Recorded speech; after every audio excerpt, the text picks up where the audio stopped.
For the past 6 years, there have been 2 poker certainties. An amateur wins. Jerry Yang is the 2007 world champion.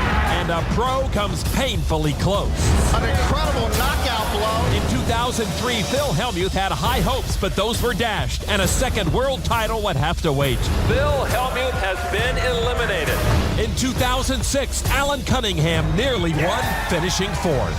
It's got to be a massive disappointment for Alan Cunningham to walk away from this table without the championship bracelet. But recently, few have made as many meaningful runs as Mike the Mouth Matasso. Only to see them end in a flash. Tell me I had it. Now, all 3 are once again in the hunt, hoping that this is the year a pro can finally break through.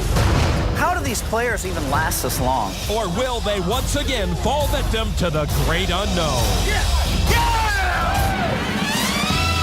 Welcome to the World Series of Poker, presented by Milwaukee's Best Light. I'm Lon McCarran, along with Norman Chad, as Day 5 continues here at the Rio. We are down to 145 players, including a handful of pros, as well as a few women hoping to make history as the first female world champion. One of these days, we're getting closer to that moment.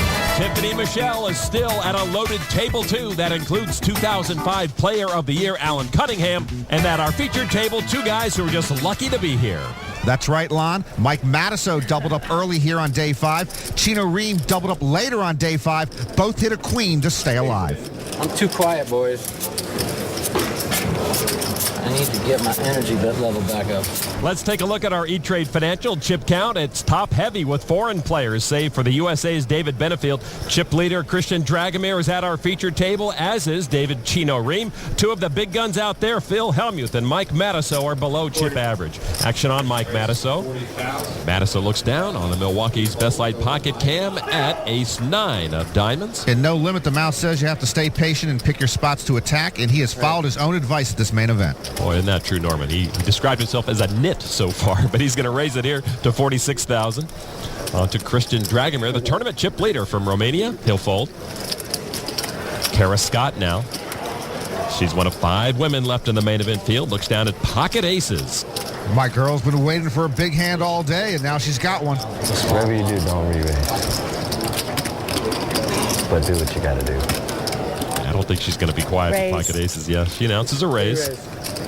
I say, whatever you do, don't re-raise. Well, if I were a woman, I wouldn't listen to a man. You know, I like it when she folds, but I like it even more when she raises. Kara Scott Chad. 150,000 raised from the European Poker Tour commentator. Chino folds. 6 hands today, just raised under the gun, just got repopped out of the small blind. Boy, Mike sounded like Phil Hellmuth there. And what the mouth will realize is she knows he's played only 6 hands today and raised under the gun, so she must have a big hand. We done 2 levels in 40 minutes, right? Remember that? Matasso gives it up. He makes the right decision. Good read by Mike there. I don't really probably will. Kara Scott Chad. I like it. It has the sound of royalty. Boy, you are dreaming. I really, really like that guy. He's a superstar, man. Yeah, he is. He's my hero. So I hate all pros, but I really like that guy. Christian likes Mike, but at the main event, he'd just as soon knock him out as shake his hand. Norman, since Carlos Mortensen won the big one in 2001, no top pro has taken down the title. Some have nearly run the gauntlet successfully since, but ultimately the power of the unknown player proved to be too much to overcome. Mike Matasso knows full well what one must overcome to win the main event. He made the final table before the poker boom, and he made it again after. Arguably, no top pro wants to capture the main event more than the mouth, and if Matasso finally wins the big one, we would certainly hear a mouthful for a long, long time. We usually hear a lot from Mike, whether or not he wins, but lately he's been card dead and tight-lipped. All right, let's go over to table 2 to a player who also is used to making runs in the main event, the always reserved Alan Cunningham. Cunningham used to deliver pizzas very, very quietly, I believe. Recently joining this table is the hyper-aggressive Keto Pham. They are both watching Alex Althred with Queen 10 joust with Tim Lockey in his pocket jacks. Action on Lockey right now. Lockey will make a call for 125,000 chips, and we'll see a flop. All right.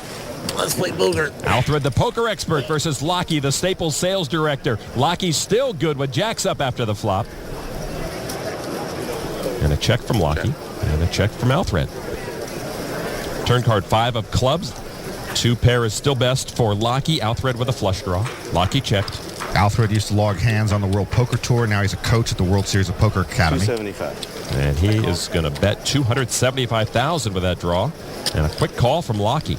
Lockie first learned how to play on a video poker machine. You don't hear that a whole lot. You got to bet quick on those, too. All right, river card is an 8 of hearts. Lockie earns the check mark. And he checks again. 3 checks from Lockie.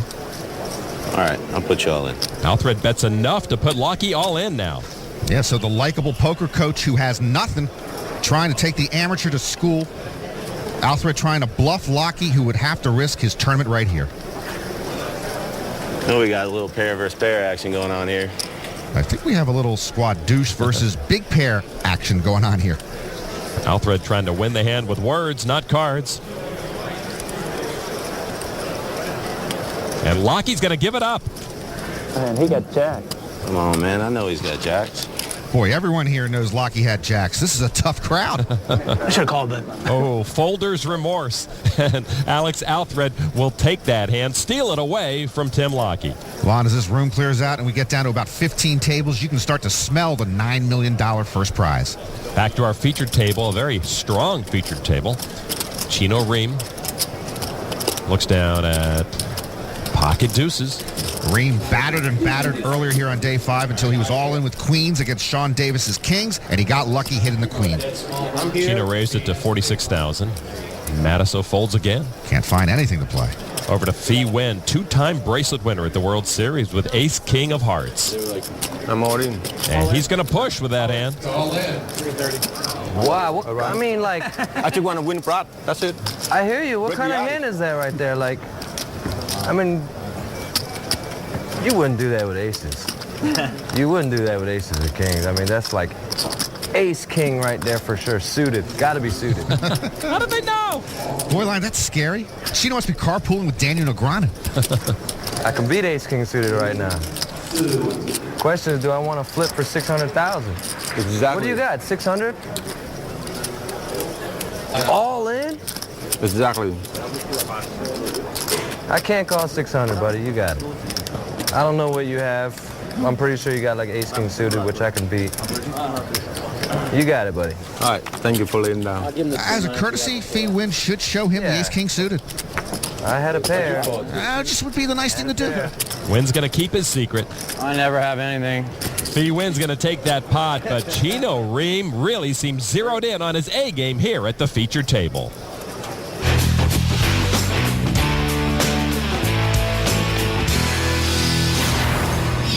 November 11th, that is when you can watch that World Series bracelet be awarded to the new world champion here at the Rio. Mike Matiso has been to 2 main event final tables this decade. Can he make it 3?